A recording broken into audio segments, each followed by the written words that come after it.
What's up, Virgo? Welcome to Wild Pearl Tarot. Today we're going to be doing a timeless tarot and oracle reading for you. It's going to be about love or money, relationships. We'll see what message wants to come out for you. If you'd like for me to pray for you, if you'd like other Virgos and cross-watchers to pray for you, simply say hi in the comments section, leave an emoji, whatever you're comfortable with. It gives us something that represents you that we can focus on. And lastly, thank you for hitting the like button on your way in. So we start with the overall message of the White Swan. The power of divine grace is within you. This is from the Divine Feather Messenger deck for any of you guys who like to collect cards. We also have let go of convention and follow your own unique path. And finally, new rhythms are coming into your life now. You are encouraged to trust and adapt. So the energy, if you just take a look at this so far, is all about have faith that you will know what to do. The power of the divine grace is within you, right?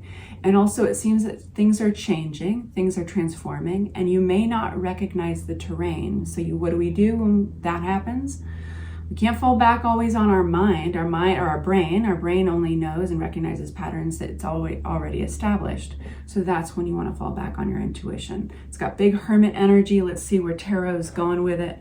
What's coming towards my Virgos at this time? These have all been pre-shuffled with you in mind, but I like to give it one more shuffle, just for good measure. We start with, there we go. We start with the Death card. So anybody who knows tarot knows that death is also a rebirth card. It's not a negative, scary card. It means that you're making room for something new. I want to go flash back to your oracle real quick. New rhythms are coming into your life now. You are encouraged to trust and adapt. So yeah. Okay, Freya is going to join us. You know what? She's good luck. Let's keep her. Let's keep her.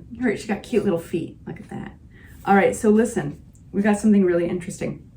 At the bottom of the deck, there's been conflict. Some of this can be inner, some of it can be outer, but we've got something's moving out, something's coming to an end, and it's making room for something else. It's really important. We're going to come back to that, but we have Four of Swords. This might be kind of a quiet time for you, and I will say, Virgo, my energy, as soon as I started shuffling your cards, was very, I'll say dampered, but not in a bad way. If any of you play piano, you know the damper pedal, and it just kind of like, it adds a felt sound to all the notes. It means that a lot of the action that's going on right now is going on inside. So you're not going through a very extroverted period. What is that? That's kind of gestation. That's I think of a coffee pot percolating. So I think there's a lot of processing going for you guys, and some of it is so subconscious. It's recognizing little tiny things about your environment or your emotional environment, and it's kind of working on them. So that's the feeling of the Four of Swords. It's a place of sanctuary. It's a place of processing. And then finally, we have the Hierophant. This is coming out upside down, which talks about an unorthodox approach to things. Because when it comes out upright, it's talking about institutions, even like marriage. So this could be touching on that. But it's also encompasses all the ways we make rules around our commitments, and how we add structure to emotional and spiritual environments. I know that's really broad right now, but I just want to give you kind of a general idea of where we're going. Now let's get into the nitty gritty. Okay, what's this Death card for us? For Virgo, coming to an end, on top of coming to an end. 10 of Wands. This has been kind of an exhausting chapter. You know what I'm feeling, Virgo, is that you guys have put your best foot forward. There's been honor attached to this. There's been integrity attached to this. You know what you've been closing up on. It's like you're trying to do it right so you don't have to do it again. You don't want to get pulled back into whatever this is. But I can tell you with complete confidence that when you button this up, it's going away. It's going away for good, at least in this realm. Okay, Four of Swords.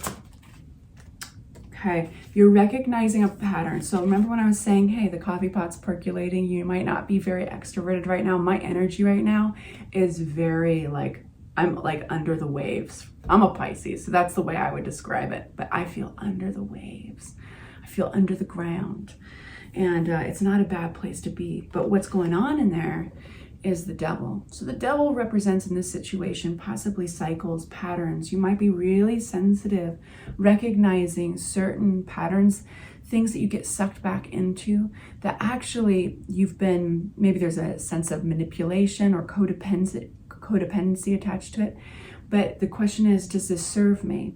And the other question is, where is the illusion here? Because that's a big meaning behind the devil card, is there's an illusion of being stuck to it, an illusion that that is your only choice. So you're doing some interesting work here. Tell me more about that. Oh, bless your freaking hearts, man. You want progress. You want your ships to come in. You got a good heart, Virgo, and you got good intentions. You're a nurturer by nature, but it hasn't been moving forward the way you wanted. And then it came out with the 6 of Swords, and that is healing, my friend. That's recovery. So standing back from this, I would say you stay under the ground as long as you need, boo, because there's a lot of stuff happening there.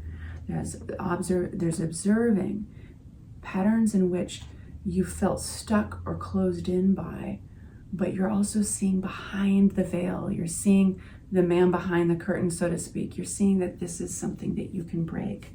You're seeing the way that these patterns or codependency, some of you guys might be working through addiction, might be kind of an issue and a theme in your realm somehow, but you're seeing that it's not your only choice.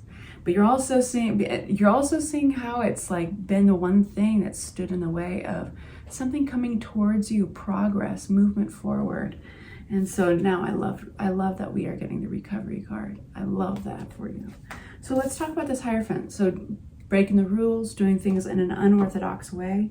You might be breaking your own rules, maybe to get released from this devil, right?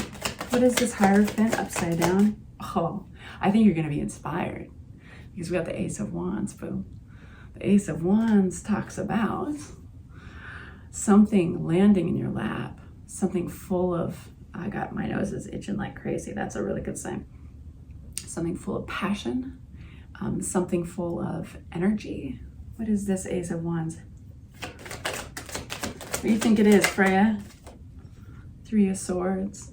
3 of Swords is sometimes third-party energy. It's also a heartbreak card, but that doesn't make sense, right? Like you'd be excited about a heartbreak.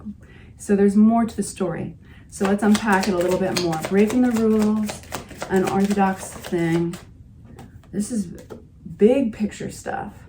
What is this Ace of Wands?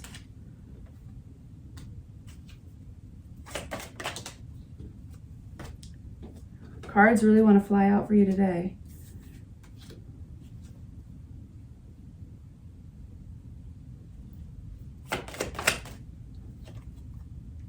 Oh, wow. So listen. Beautiful.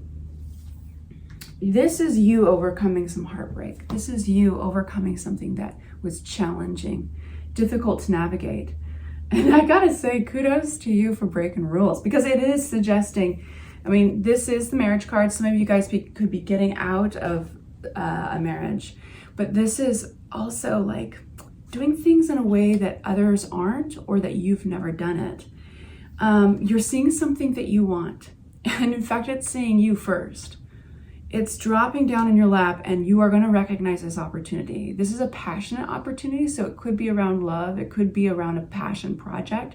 Isn't it interesting, by the way, that your reading has not steered directly into the arms of a love theme or a money theme? This is more about where you're at. The energy is all the same, but the scenarios are going to be different for you guys. What I can tell you is that this sparks joy, to be all Marie Kondo on you, but this sparks excitement.